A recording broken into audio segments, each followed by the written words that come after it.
Greetings, mortals. Jared Petty here with IGN, and today we're looking at GTA Online's Content Creator Beta, specifically the Deathmatch section. I've been working here for a while on my very first Deathmatch scenario, and I think it's come along okay. We're going to look at how we do this. When you're creating a Deathmatch, you're going to have a handy little menu up here in your top left corner, and the first thing you have to do is set 3 details. First, you need to name your Deathmatch. You'll see that mine's called Thunderdome. Not particularly original, but appropriate as it's set on top of the dome here in downtown Los Santos. Short description, 500 characters or less. And then a photograph that'll describe the thing when you put it up on the Rockstar Social Club. All deathmatches created under the current content creator need to be deathmatch/team deathmatch compatible. That means the maps are going to be available for both. You can set the number of teams right here, anything between 2 and 4. The number of players, anything between 2 and 16. You set a minimum number of players, minimum 2, maximum, the maximum number for the scenario. A time limit, in this case mine's set to 20 minutes, and I think that's too long, so I'm actually going to cut it down to 10 minutes. A target score of 25 kills. You got some 3 very interesting options right here. You can choose what weapons the players in your scenario are going to start with. You can let them bring whatever they own in, plus whatever they pick up. You can force them to start with one specific weapon of your choice and whatever pickups they have, or you can just lock them down to a specific weapon if you really want to level the playing field. You set that forced weapon right here. It can be any weapon in the game, even melee weapons or no weapons at all. Set a time of day. Change things up a little bit. Change the weather, the traffic. Have what radio station's going to be playing in the lobby, and when you've got all that set up, you back out of here and you actually get to the nitty-gritty of the placement. Now you see we've got pretty good zoom and spin and pan controls going on here. It's very intuitive. There are maximum numbers of each kinds of object that you can place on the map, but those numbers are very generous, so there's a lot you can do with it. You see I'm focusing on the top of the stadium, but I've actually got stuff laid all around here. We'll look at that in a sec. Alright, so first thing we've got to do is place a trigger. We've actually placed one for this mission right out front. This is the little glowing blue orb that you see when you drive by. This tells people where the mission starts. You see in this case it's going to start right under where this helicopter is. I have one of those placed. So that's what you're going to see when a player's driving along the main map and they want to find the scenario to start it. That's where you're placing that. It actually can be anywhere relatively close to the position you want the map to start. It doesn't have to be out front or center or anything like that. We set a lobby camera angle. That's pretty self-explanatory. And then all the fun stuff. Spawn points. And we've got spawn points all over. All these little white dots. If we want to set a spawn point, we got a maximum number of the map right now. We set it, and you see that we can rotate using the bumpers or the triggers. The direction the person will be facing when they come in. We place it. That's it. We also have to set a certain number of team start points for team scenarios. In this case, you see that for Team 4, there's only 4 start points because that would be a 4-on-4 match. Whereupon for some of the larger teams, Team 1 and Team 2, if it's going to be 8-on-8, you see we have 8 right here. Make sense? Cool. Moving on. Weapons. Oh, everybody loves this part. Yep, you can set them all over the place. You've got every weapon in the game available. Again, you just lay it down. You notice I'm getting this little exclamation mark? That's because I've laid the maximum amount of weapons I can. There's one right there. We'll zoom in and look at it. Cool. We can put these all over the place. Vehicles. Love this. And again, I've laid a lot. Now, you notice a lot of this is happening on top of the dome, but you see I've scattered some parachutes around the edges here. Well, the reason for that is I've hidden most of the heavy weapons along the edge of the map on the outside below the dome. So you have to parachute down to get to them. Well, once you parachute down, how are you going to get back up? Lots and lots and lots of helicopters.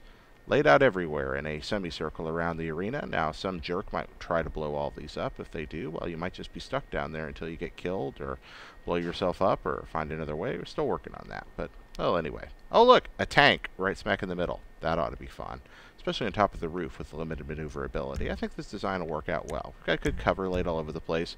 The props, which control your cover, your explosive barrels, all kinds of other things from throughout the game. This is very extensive. You can create just about anything you see laying around Los Santos in a backyard, in a construction site, along the piers. There are a huge selection of items. I really like this part.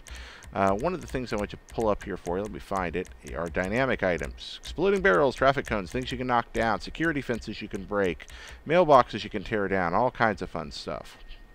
You can put cars on top of buildings if you want, so I can use this little edge around here as a racetrack.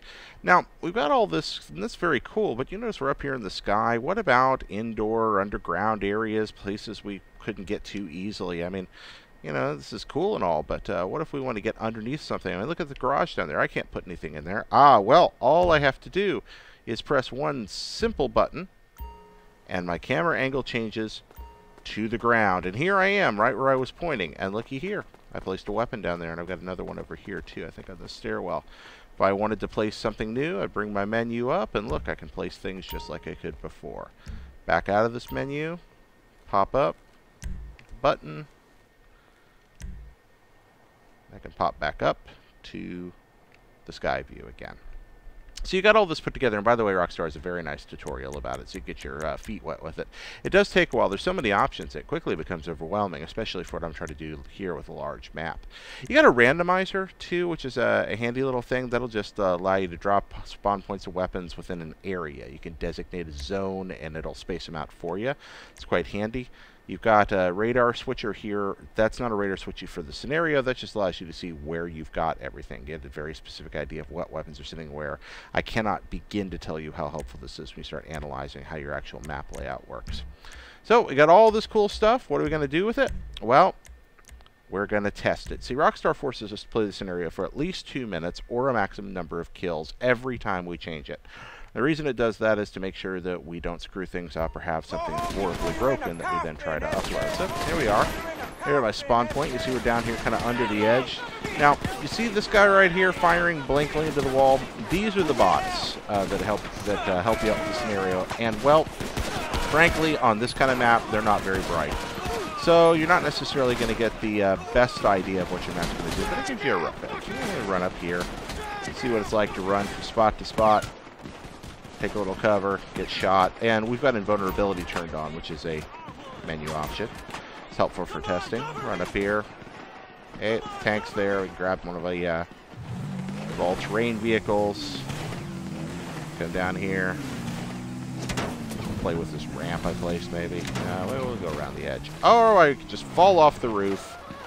Oh, there we are. Well, didn't expect that to happen. Good thing we're invulnerable. Bombs away! Oh, yes. Well, there we are. So the bots are running around on the roof shooting each other. Not accomplishing a lot. We're going to use one of the 20 or so helicopters scattered around the map. Make our way back up to the rooftop. And you see the timer going off in the bottom right corner. Just letting you know the minimum amount of time I can test. I would actually test a map I was working on, and I have tested much longer than 2 minutes. But the fact of the matter is, I've tested this one so much, I got a pretty good idea of what it can and can't do now. So, land back down here. Not accomplishing a lot, just running around, giving you a look at it. The reason we've got to wait through these 2 minutes beyond making sure we have a good map is because once that's done, I'm going to show you how to save it and how to publish it. And that's kind of ridiculously easy. Oh, good. Let's see. Oh, well, that didn't work very well. It's hard to drive in that rooftop. I kind of designed this map to be frustrating. With a lot of practice, you can accomplish a lot with it. I wanted to play with this a little bit. Let's see if this is the place where I want it. Yes, it is. Woohoo! There we are. That's fine. Alright, well, hey, look, another helicopter. Fortunately, time has run out. We can bring up our menu. Exit the test now. Pop out of our test. And after a little bit of loading time here, the scenario will return us to our menu, and I'll show you how to save and publish. If you save a game, it's available to you to keep working on. It's also available to anyone that logs into one of your hosted sessions. So if you want to play it with your friends, you never have to publish it on Social Club to play with it at all. However, you see my menu option is to say save. It says update version. That's because I've already published to Social Club, which takes about 5 seconds. Now I'm updating on Social Club. Going to upload. There we go. And now Thunderdome, whether you play it as a private game or on Social Club, will be available. It can be rated. Apparently, Rockstar is going to pick some of these out and highlight some of them for the community. I don't know very much about that yet. I don't think anybody does because it's brand new. But that's the GTA beta for the Deathmatch section of the content creator. There's also a racing section. We'll be looking at that later. But for now, for everything you need to know about GTA, keep it locked here to IGN.